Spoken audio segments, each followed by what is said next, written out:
It's exactly 1 week since the tragic death of 8 gallant men in a military helicopter crash.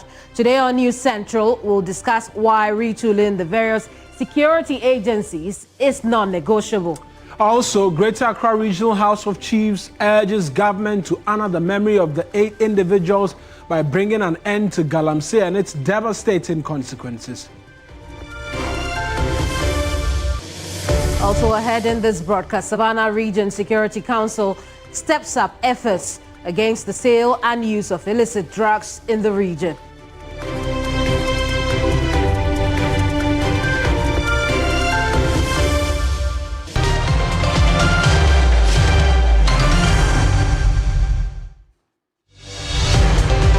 You're watching News Central live on TV3. I'm Kemeni Amano. And I am Mawina Egbeta. The bulletin starts right now.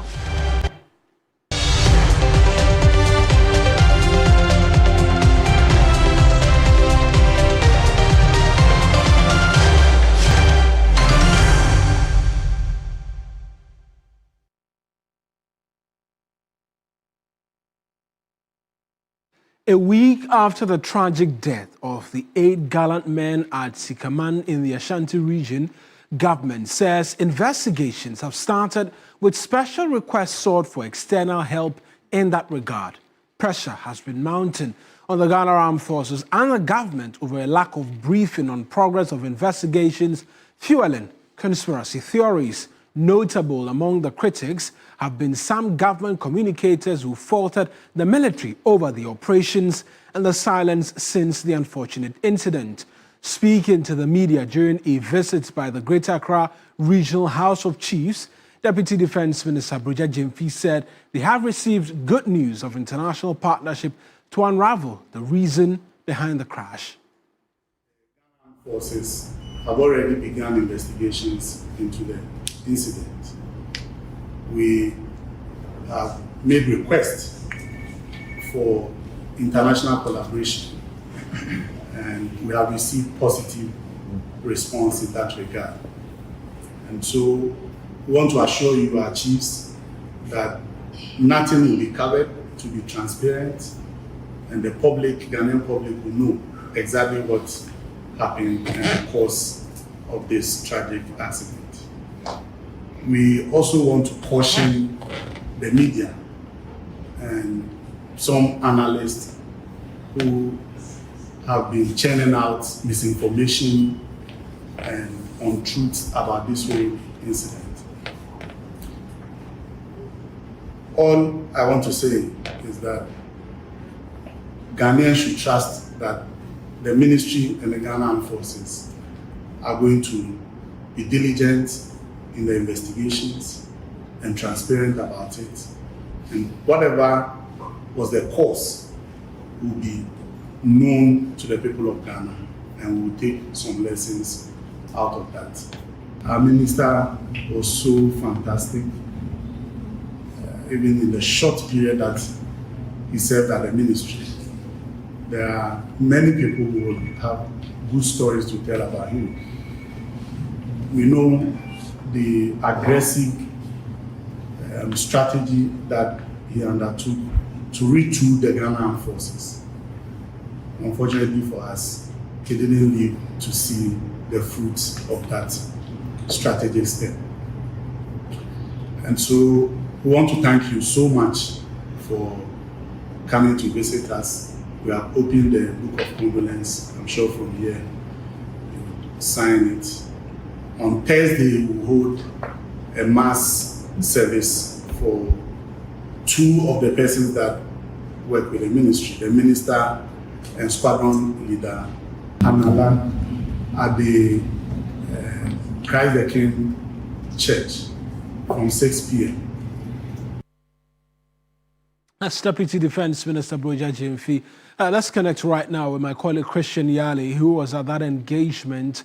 Christian, thank you very much for speaking to us. So quite a lot stated there by the Deputy Defence Minister. The chiefs were amongst many others who were asking for openness in the investigation. How did they take these assurances as they came in?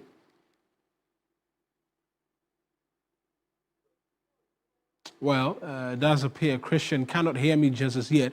I'll try one more time. Christian, if you can hear me, I'm asking what the reaction of the chiefs were to the assurances which came from the ministry.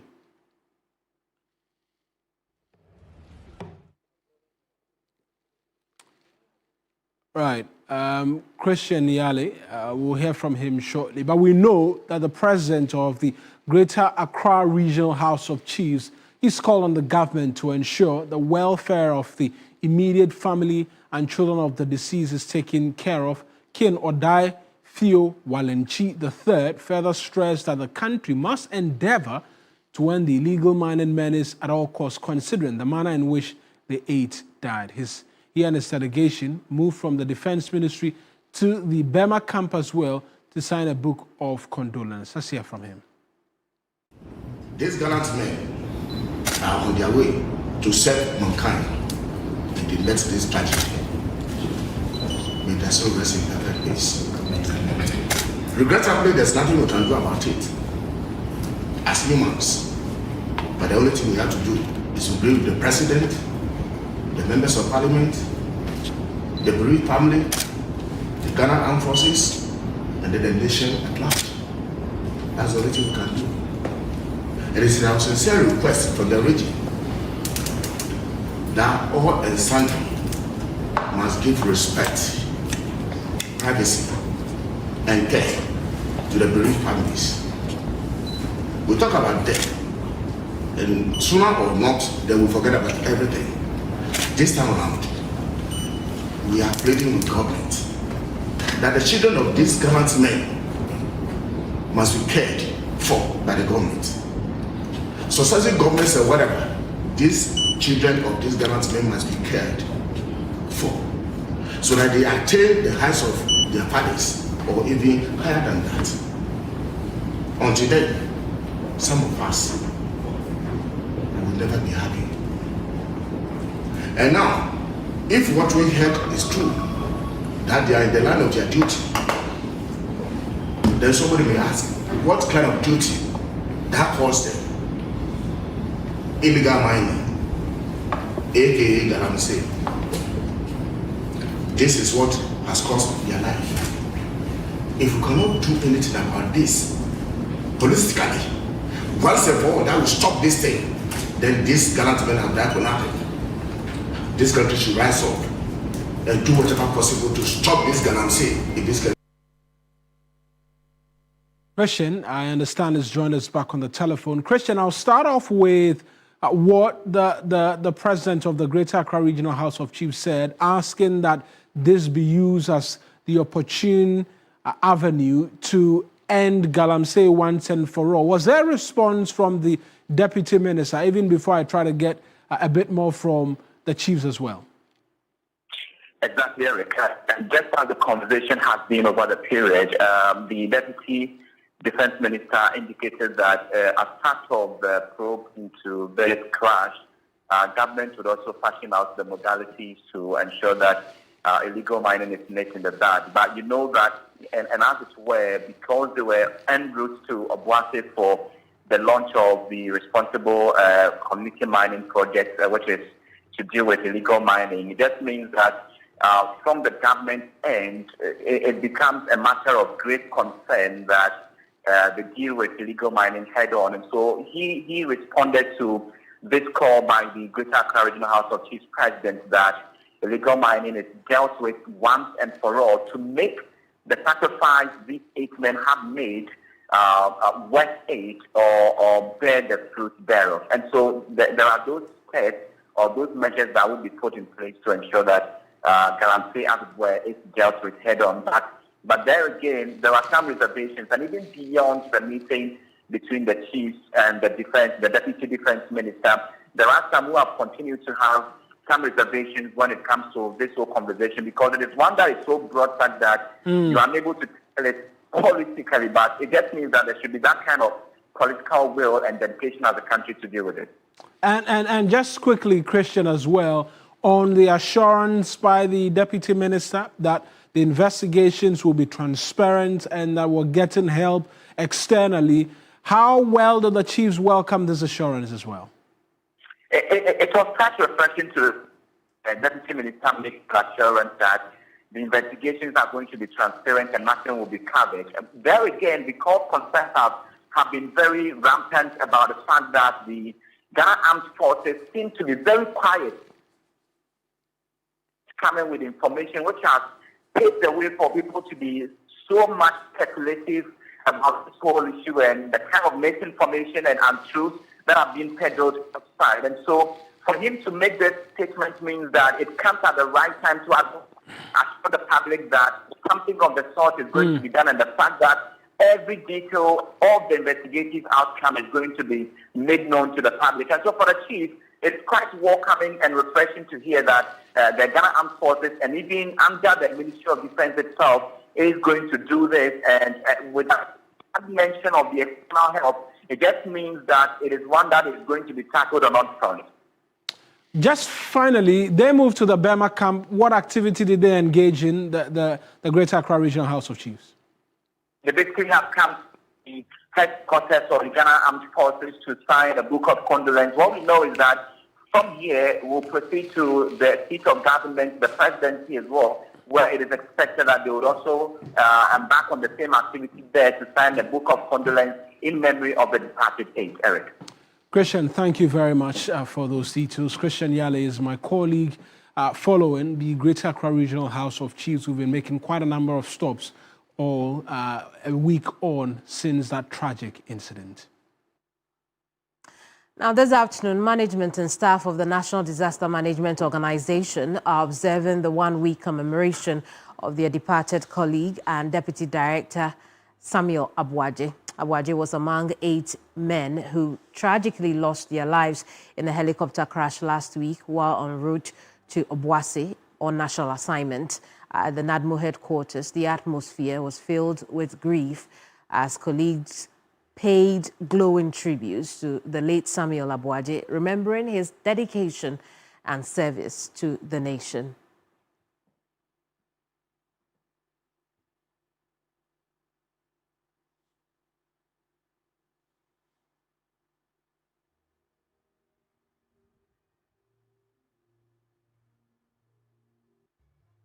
In a bit, we shall connect with our correspondent on the ground. However, we can take a listen to some staff of NADMO as they eulogize Samuel Abuaje. I think that we all joined NADMO this year with him. And he happened to be the Deputy Director General. I am the head of budget for now. So at management level, Samuel's impact is very great. His contributions to decision making is very impactful. That's what I can say. Samuel, as we call him, is an affable person, a very humble person, and he does not drag issues when it comes to decision. He will always tell you that whatever decision you have taken, I agree with the decisions. For now, Samuel's impact will be felt because replacing him will be very difficult because of his nature. So I think that NADMO has lost an asset. The nation has also lost an asset. This is what I can say briefly about Samuel for now. I've known him for some few months ago. And he was very calm. Anytime he saw any staff around, he respected the person, no matter how your rank, no matter how your color, and no matter how your attitude. He respected everyone. And he's walking around, even if you didn't know him and you saw him, you would have known that this man is a humble person. Yes, and I want to believe that this is how God created him. But God speaks, and what can we do? This absence from us today has created a very big vacuum, very big vacuum.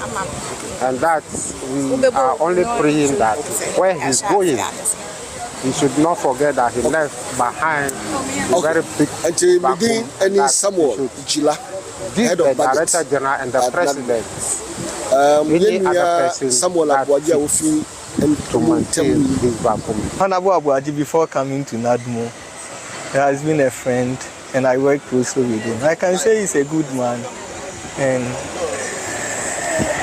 I can't say much, but all that I can say is he was a good person to work with. and he was free with everybody.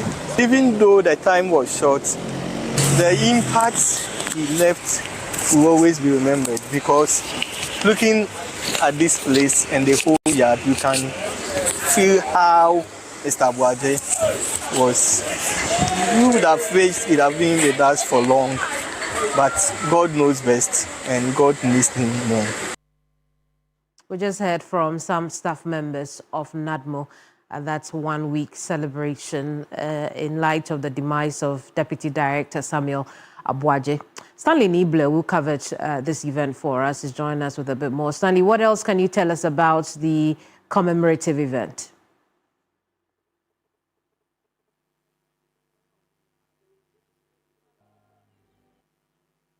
Well, it appears Stanley is not there at the moment, but we can bring you by the numbers.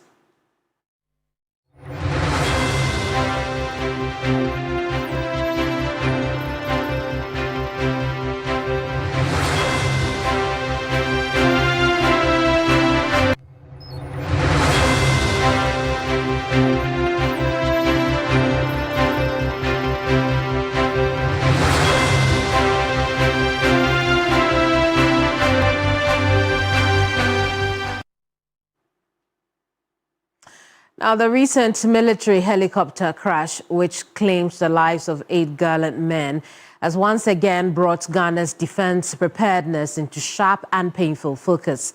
Beyond the nation's grief, the tragedy has exposed serious gaps in our military readiness, aging aircraft and the resource logistics, and systemic vulnerabilities that threaten operational safety.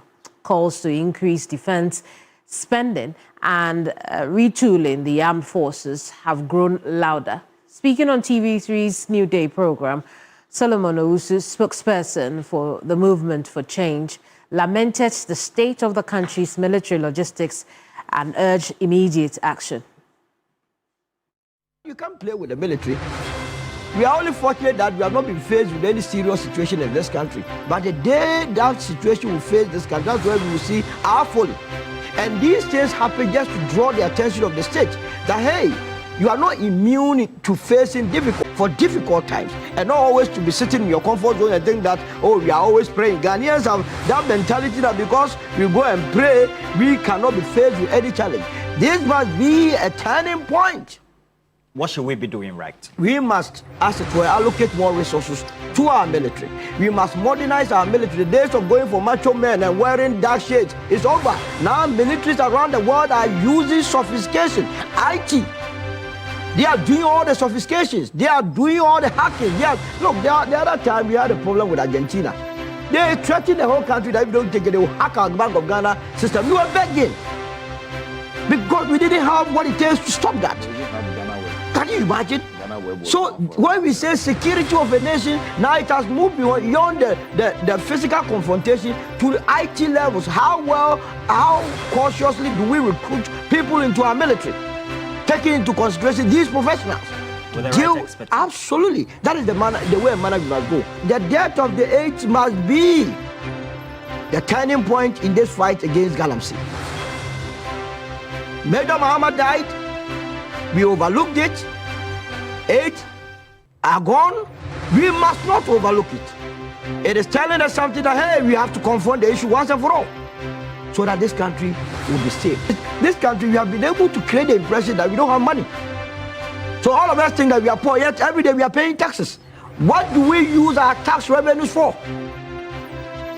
That the whole army, like the Ghana army, you go and give them just 6 billion. Even this one has been increased. 2024, they gave them 3 billion Ghana cedis. Convert 3 billion Ghana cedis into dollars. Now, despite significant increases in defense spending over the past decade, the incident highlights a hard truth. Investment in numbers means little without equal investment in quality assurance, rigorous maintenance, and strict accountability. Now, today on By the Numbers, I will now break down the data on budget trends, equipment, inventories, logistical capacity, and inefficiencies within the Ghana Armed Forces. Mauna, what have you got? And so I think from starters, Solomon is quite right with the numbers he mentions for the year 2020, 2024.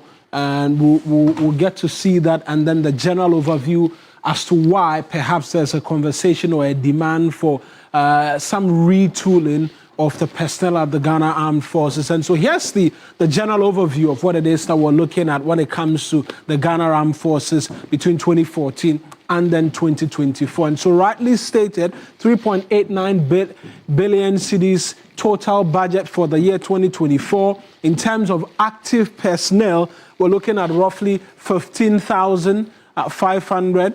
Then their share of the budget, just 1.9%, and that's under 1% of our GDP. And if we want to as well go into the details, perhaps I'll leave that for when we get into the details. But let's start off from the budget analysis and the trends as to what it's looked like. So we started off in the regions, and we went back as 2019, in the regions of 1.2 billion as at 2019.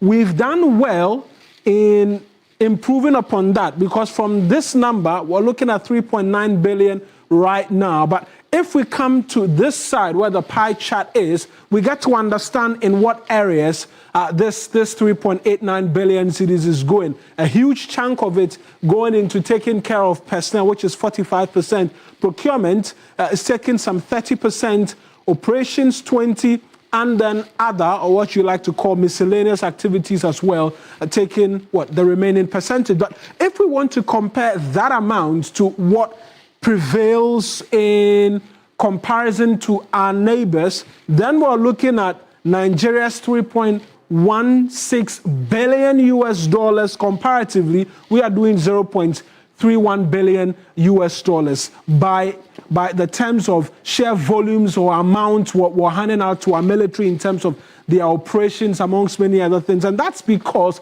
the Nigeria Defense Force, as they would like to call themselves, they possess quite a high number of personnel as well. And so if we look at the personnel, which constitutes the Ghana Armed Forces, we're looking at the Army, which is more often than not on the ground, 12,000, in the regions of 12,000. The Navy, largely on the sea, 2,000, and then the Air Force as well, 1,500. And I mentioned, when we want to do the comparisons with our neighbors, Nigeria, they have 230,000 in terms of active force. Of course, the argument can be made quite simply that Nigeria is a lot bigger than we are, and so you can understand why they seem to have a lot more persons within the army. But let's talk equipment now, because that's an area where as well there is a number of concerns. When we look at the land forces, which is the army, 1,824 vehicles, including logistic trucks, amongst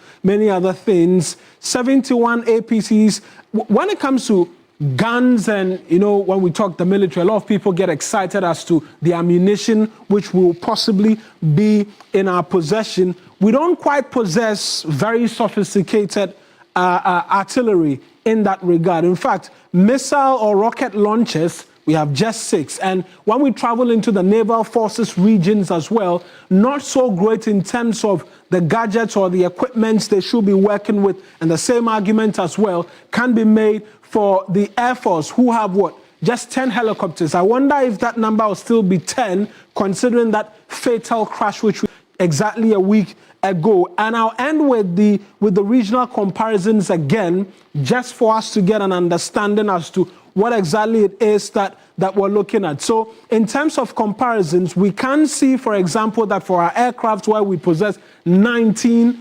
aircraft, Nigeria has 149. Naval vessels, we have 28. They have 109, amongst many other things. And then our budget share as against theirs, I mentioned, they are posing some 3.1 billion US dollars, and we're doing 0.31. Let's take you on to Zoom right now and have a conversation with security analyst Emmanuel Kutin on how best, as a country, we can support the various security agencies to enable them discharge their duties more efficiently. I appreciate you speaking to us, sir. And defense spending, we can see from what we've gone through, has tripled in the past decade. But yet still, it does appear there are critical gaps in terms of the readiness to deal with potential threats to the country. Paul, thank you for having me, and very good afternoon to your cherished listeners. Mawina, it's true that in the last 10 years, we've almost tripled our defense budget. Because of personal costs, we have new procurements, and then we've expanded a lot of operations. If you remember, in the recent times, we have this violent extremism lurking around us and the COVID-19 scenarios. But there is a challenge. We have a serious accountability problem. And that by itself poses a very serious security threat to the country. Because if you look at events that has unfolded within the Ghana Army, you remember in 2010, there was this armory theft. We didn't see the light of investigation on that matter. If you recall, in 2021 as well, there were this smuggling of arms that we had a hint on, and there were some arrests. And all this highlights our stockpile security. And you recall that the late Defense Minister, Dr. Omane Kofi, he had mentioned a number of such developments as well. He spoke about the missing ammunitions that were allegedly transferred to national security. And subsequently, a week later, he came to confirm that indeed there were some kind of ammunitions missing. So you realize that this on-track ammunitions also poses a grave risk to national security. So to me, I am all for the retooling of the Ghana Army. Because if you look at the Ghana Army in general, it is relatively lightly equipped. We don't have any main battle tanks.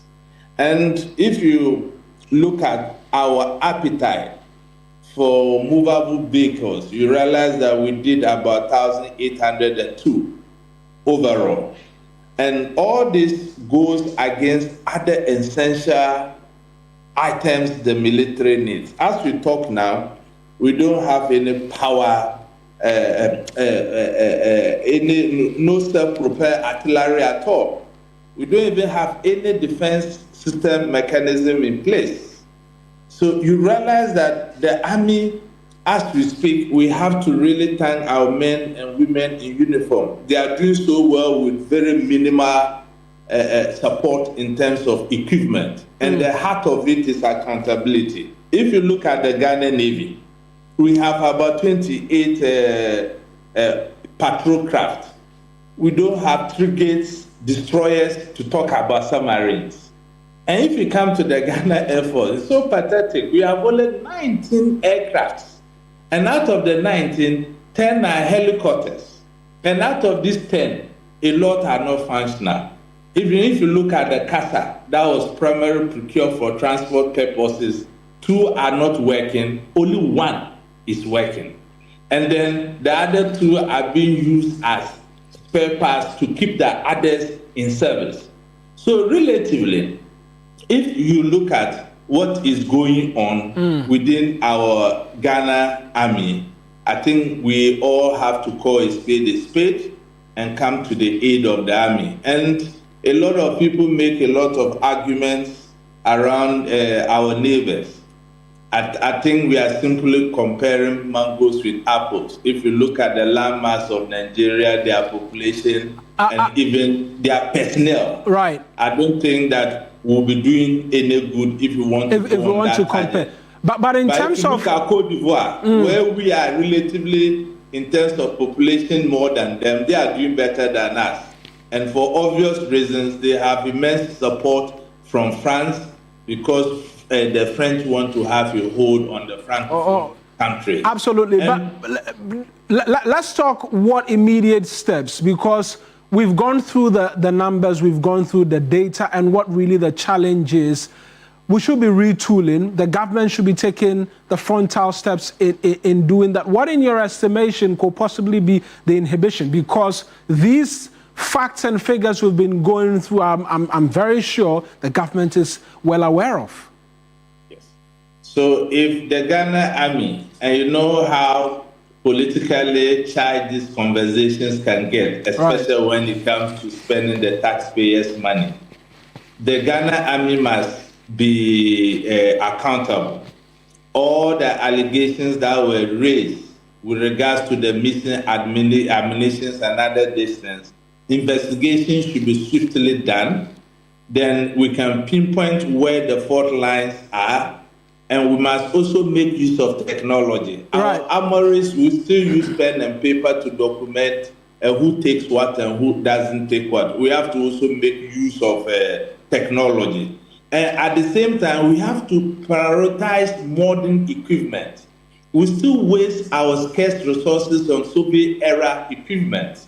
And if you go to the military today, we are besaddled with that kind of equipment that are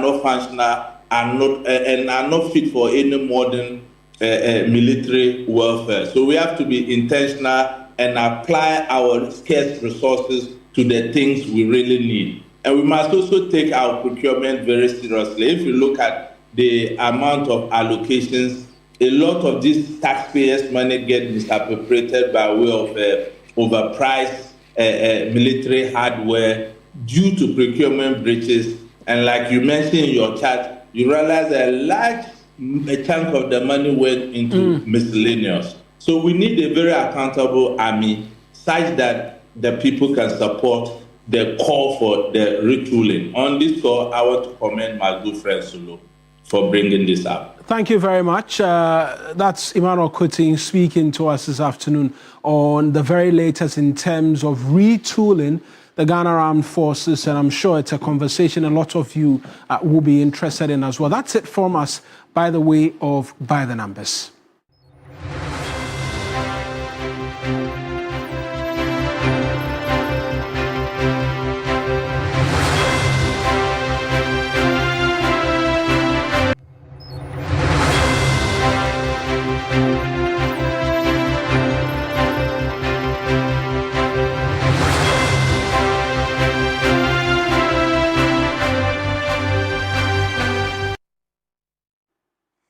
Now, the Bishop of the Catholic Diocese of Koforidua, Most Reverend Joseph Afrifa Ejekum, has urged the clergy to be circumspect in their public comments regarding the tragic helicopter crash that claimed 8 lives. He made the remarks after signing the Book of Condolence in memory of Dr. Mane Boama, a devoted Catholic and one of the victims of the crash. Exactly a week ago, the nation was struck by a tragedy. 8 lives were lost in that devastating helicopter crash. As families, loved ones, and colleagues mourned the deceased, the Catholic Bishop of Koforidua, Most Reverend Joseph Afrifa Ejekum, is asking the clergy to be circumspect in making pronouncements concerning prophetic revelations on the incident. Prophecies are there, and I believe it is in scriptures. But at the same time, one has to be very, very careful. You know, it is not that you go to sleep, you have a dream, and you think that God has spoken to you, God has revealed something to you. And that is where we have to be very, very cautious. We who are men and women of God, religious leaders, we have to be very, very careful. Especially situations like this. Don't let us capitalize on it and come out with all kinds of unfounded and call it this way, so-called prophetic messages. Let us be very, very careful. Let's pray hard. Even if you think that, yes, God has revealed something to you, let us be circumspect about it. How do we come out to say something? We should not forget, the families are there, the wives, the children, the immediate family members and loved ones. And what are we churning out in the name of prophecy? He's also asked politicians to lead exemplary lives. I can remember very well his humility.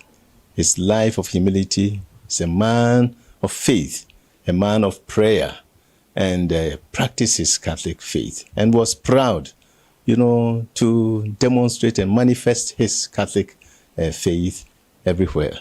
And so I would say that going into politics, people should not, as it were, shy away from their religious beliefs. Now, the paramount chief of Wasame Mfi traditional area, Tetrete Okuamwa Sechim II, has called on Ghanaians to let their grief be a catalyst for national unity and progress. Speaking at a candlelight vigil in Sekunde, organized by the Western Regional Coordinating Council, the Western Regional House of Chiefs and Security Services, he urged the citizenry to protect the land, cherish their people, and foster unity. So here in the Western region, the cloud is thick due to the grief that has unfortunately befallen the nation as a result of the passing away of 8 gallant men. As you can see here, traditional authorities and members of the Western Regional Coordinating Council are tonight organizing a vigil. Student bodies as well as personnel from the security agencies here in the Western region have all joined forces in unity as they lit a candle in memory of these 8 fallen heroes. The garrison commander, who doubles as the commander for the Takoradi Air Force Base, Air Commodore Eric Yuenchi, had this to say. We have lost not just skilled aviators and statesmen, we have lost sons, parents, husbands, colleagues, and friends. We feel their absence with every breath, and we will forever carry their memories with us. Tonight, as we light candles and raise our voice in prayer, let us also raise our spirits in acknowledgement to their ultimate sacrifice. Let this vigil serve not only as a ceremony, but as a moment of national reflection. Let it be a testament of our grief, our love, and our refusal to let their light fade unnoticed. Paramount Chief of Wasame Mfi Traditional Area, Tetrete Okuamwa Sechim II, on behalf of the Western Regional House of Chiefs, also gave this address. Let this loss be more than a moment of grief. It might be a turning point. Each of us, in our own way, must rise to protect our land, uplift our people, and guard unity that makes us strong. In doing so, we will advance Ghana with the same courage that they showed. Keep their light burning and ensure that sacrifice was not in vain. Nananum and the Western region pledge to do our part in this. Finally, the Western Regional Minister on behalf of the Western Region Coordinating Council, Joseph Nelson, also had this to say. Remember our compatriots. We mourn them. But beyond that, we cherish the services they rendered to this country. Let it inspire us to continue to serve and even serve better. So live here on News Central, we're going for our very first break. When we return, we'll do politics because some executives of the opposition NPP have picked nomination forms for Dr. Bawumia. We have all of the details if you stay with us.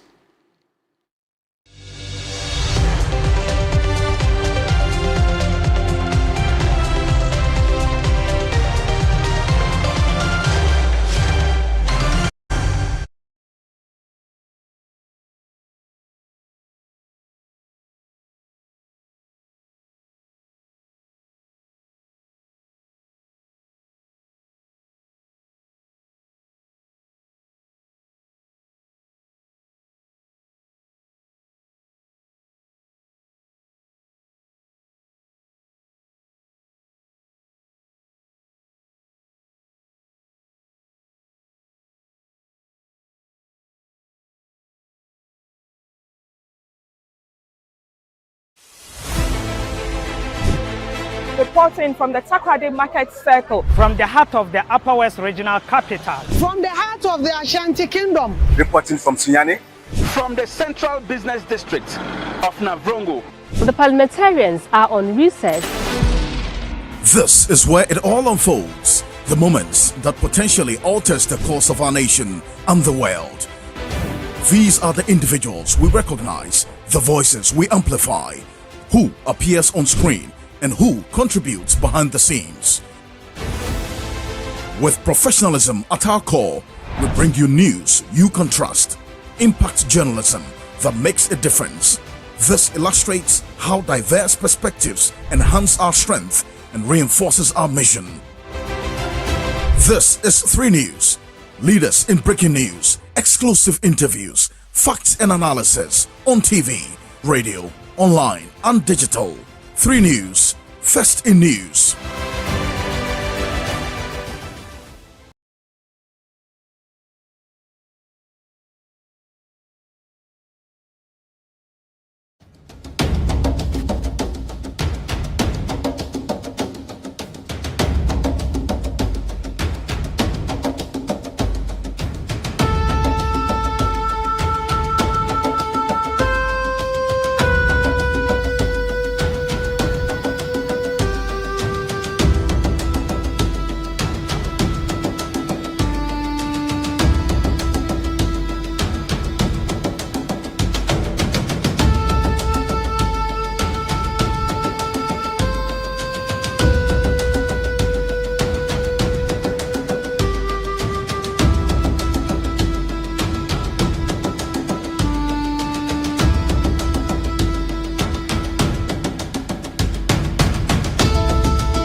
Welcome back to News Central. In other news, a strong show of support today for former Vice President Dr. Mahamudu Bawumia as a group of party executives picked up nomination forms on his behalf. In a brief address, Dr. Bawumia expressed his gratitude and promised bold initiatives aimed at improving the lives of Ghanaians, especially the youth. 190 out of 552 came to me and requested, the leadership came and requested that they wanted to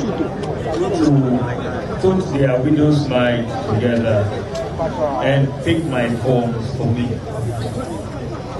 I agreed because that was a remarkable vote of confidence in me. And this morning, they have fulfilled that promise they made. And they have picked the forms from the headquarters and have delivered the forms to me today. The youth are a major asset for our party. They represent the future, and they are an asset not only for the party, but for the nation. And I want to thank them for this major vote of confidence. I want to say that I am minded to contest for the flag bearership.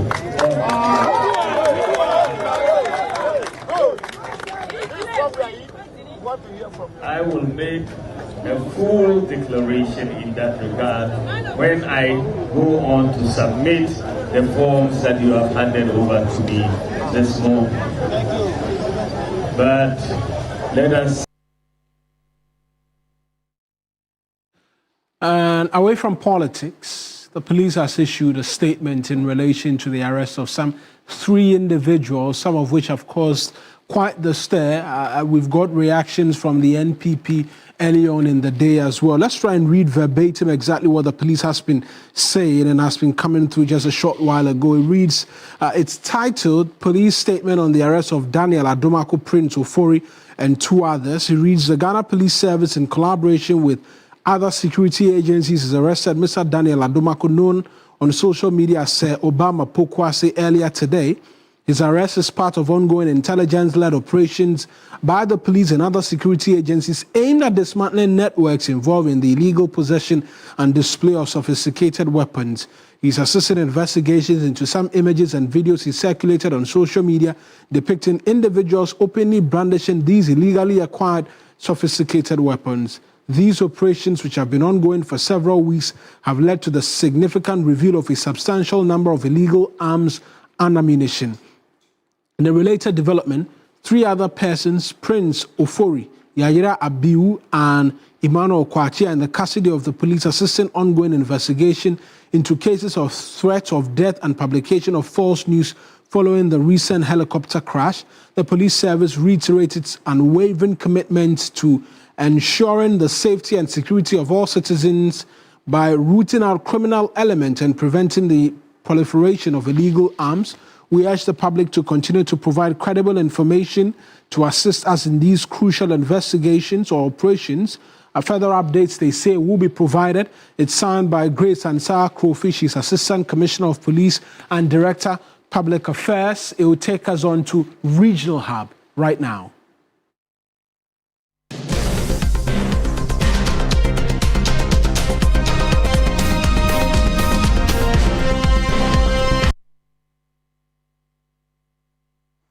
Our first stop will be in the Savannah region, where the Regional Security Council has stepped up efforts against the sale and use of illicit drugs in the region.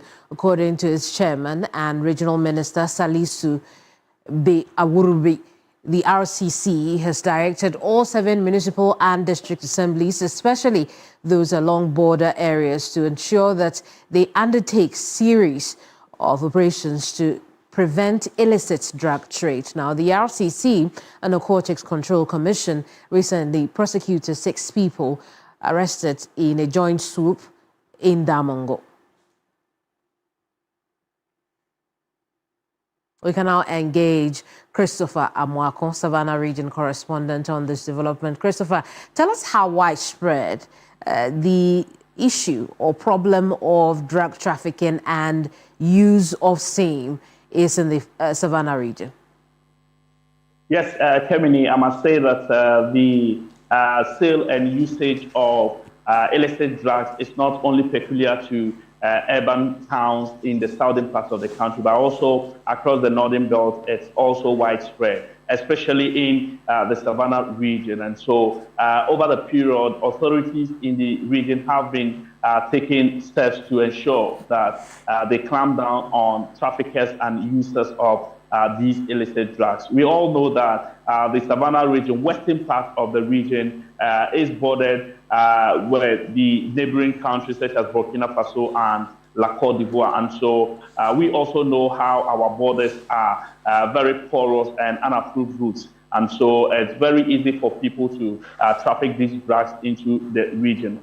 So the Regional Security Council, together with other security agencies, are doing their best in the region to ensure that they clamp down on the drugs that get into the region and the usage of these drugs. I see. Christopher, how's the RCC and NACOC working together with other security agencies to deal with this situation? So they have intensified their operations. First of all, the Regional Security Council has directed the other municipal and district assemblies in the region to also do same by also intensifying their operations. And so in the 7 administrative municipal and district assemblies, some suits have taken place already, and the traditional authorities and other stakeholders have also given their backings in this regard. And so the collaboration is there, and the security agencies are also ensuring that they do their best to clamp down on the traffickers, the sellers, and the users of these drugs. Let's take a listen to what the regional minister, Salisu Biaworobi, and the director for NACOC have been saying. A part of the ongoing exercise that we have actually taken up very seriously. And we are happy that the court is giving these sanctions and asking for the destruction of these illicit substances within our mess. Together, the Regional Coordinating Council, the Narcotic Controls Authority, and the security agencies, we have stepped up our game in the Savannah region. We have declared the use of illicit substances as a no-go area for anybody in the Savannah. We've directed the district security committees and the municipal security committees to also step up the game and liaise with the Narcotic Control Authority to make sure that no corner of Savannah that we shall permit either the use of these drugs or the exportation or importation or the trade of these drugs in any way or form.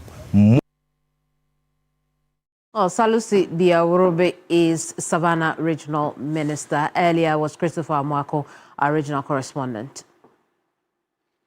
Let's take you to the Volta region right now because students at the Vakpo Senior High School in the Volta region continue to sleep in bed-bug-infested dormitories as the school battles with inadequate accommodation infrastructure. School authorities say the overall state of infrastructure in the school remains a major setback to effective teaching and learning and are appealing to government to intervene. Faisal Abdul Idrisu has more. The Vakpo Senior High School is one of the oldest second cycle institutions in the North Dine district, established in the 1960s and was later absorbed by government in 1970. The school currently has more than 2/3 of its 1,500 student population housed on campus, putting a strain on the school's existing accommodation infrastructure. In the night when we are about to sleep, some of our colleagues have to wait for us to be those sleeping on the bed to sleep before they lay their beds, and some have to even sleep on the pathway which we sleep on. We walk on, and at times some of them even sleep outside on the corridor because the dormitory are already choked. Those sleeping at times they have to wake up from their sleep because we have to get ways to pack, and we don't find it easy at all. Any single time where a section, we have 600 girls in school, in average 600 girls. So because of that, the space seems not to be enough. So we converted a washroom to the uncompleted building to a space for them to use, which is not convenient for girls actually to use. But that is what we have now. So that is what we are using. The block we stand in front of was an old boys' dormitory. But technical men came to realize that it's not safe for use. So because of that, we moved the boys to join others at the new block. So over there, we converted the Chobox room that is attached to the new block into boys' dormitory, which is also there. So it's a difficult situation for us as a school. The discomfort at night goes beyond inadequate sleeping spaces as congestion in the dormitories has become a breeding ground for bedbugs. Students are forced to sleep on the floor. Also because of the overcrowding, there are bedbugs all over, and at night you are not able to get enough sleep. And as you can see on the wall, at night we wake up killing bedbugs everywhere, killing them. There's not enough sleep. So we go to class and sleep during class hours. Whilst we are supposed to be learning, we sleep, and it's not helpful.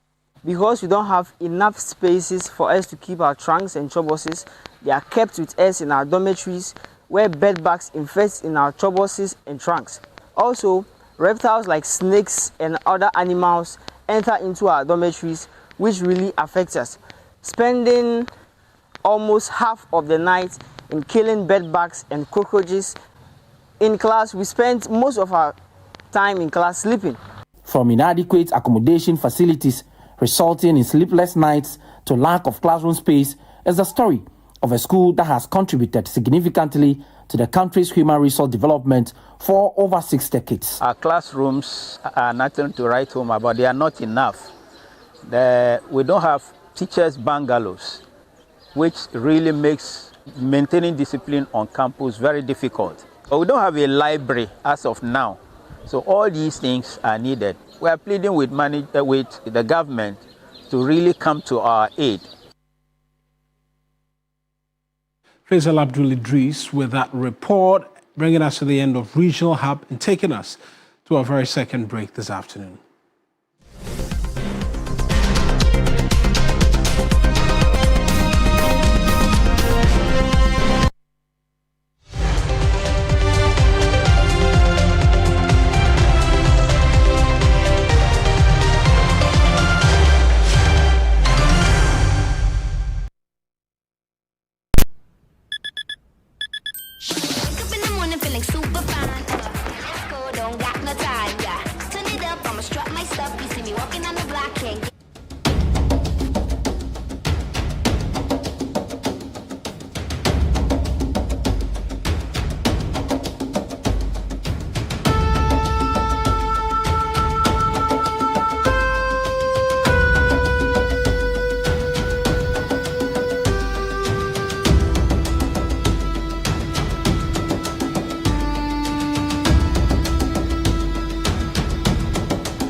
And that's our bulletin for you this afternoon, coming to you from the John Hammond Street. I am Marwin Egbeta. And I am Kevin Niaman. On next is the afternoon show. We will see you same time tomorrow. Bye-bye.